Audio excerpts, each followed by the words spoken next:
Isang mapagpalang araw po sa ating lahat. Welcome po ulit sa ating 365 daily devotions. Ang topic po natin is tithing still applicable today? So, ang scripture natin ngayon is ang Malakay chapter 3 verse 10. Bring the full tithe into the storehouse, that there may be food in my house, and thereby put me to the test, says the Lord of hosts. If I will not open the windows of heaven for you and pour down for you a blessing until there is no more need. Sa Tagalog, dalhin nyo ng buong buo ang inyong mga ikasampung bahagi sa tahanan ng Diyos upang matugunan ang pangangailangan sa aking tahanan. Subukin nyo ako sa bagay na ito, kung hindi ko buksan ang mga bintana ng langit at ibuhos sa inyo ang masaganang pagpapala. So, yung tithing po, ayun yung ikapo sa Tagalog. And yun yung, for example, kumita ka ng 1,000 pesos. So, yung ikapo dun is yung 10%, which is yung 100 pesos. And ang sabi sa Malakay is, dalhin nyo ng buong buo ang ikasampung bahagi sa tahanan ng Diyos. So, i-donate natin or ibigay natin sa mga church yung 10% ng kinikita natin para matugunan yung pangangailangan sa church na yon. And subukan daw natin si Lord kasi after nating magbigay ng pagpapala sa church, God will provide us everything that we need.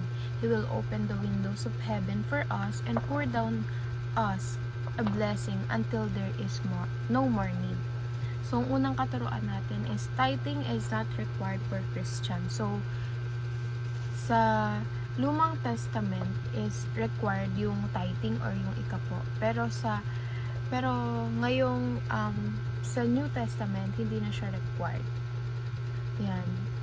Kumbaga, kusa mo na lang siyang ibibigay. If you want to donate sa church, you can, pero hindi siya nire-required ng Bible.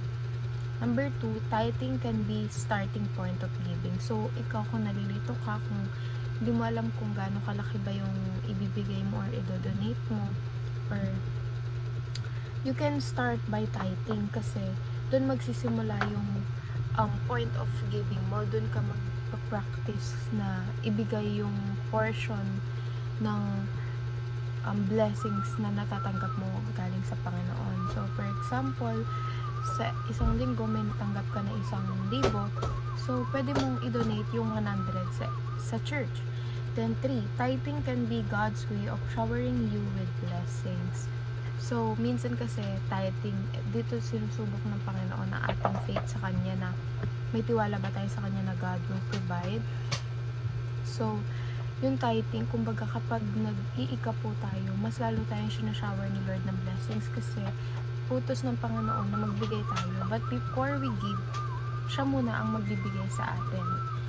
So, proceed naman tayo sa application. Number 1, start by practicing voluntary tithing. So, voluntary, so wala tong sapilitan kasi according nga sa katuruan kanina, it is not required. So, cheerfully ka dapat na nagbibigay ng tithing and dapat mahalaga yun sa'yo or may kurot yun sa'yo. So,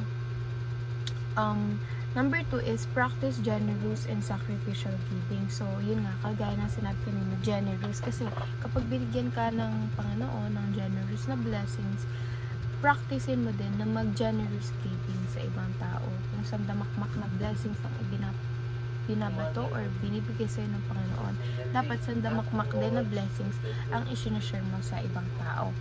And the last application is give in proportion to God's blessings. So, hindi tayo magbibigay from scratch or hindi yun galing sa sariling bulsa natin or sa sariling natin kasi it all came from God, and yung mga blessings na binibigay niya, portion lang nun yung ibibigay natin sa ibang tao. Kasi isipin mo, yung 100% na binigay sa'yo na blessings ng Panginoon, you can keep the 90% and yung 10% lang yung i-share mo, and hindi yun malaking kabawasan sa'yo kasi yung 10% na yun, that can be the way na mapatunayan mo sa Panginoon na you have faith na He will provide, and if you give, mas lalo kanyang pagpapalain.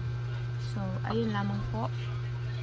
Kita-kits po ulit tayo sa ating next daily devotion.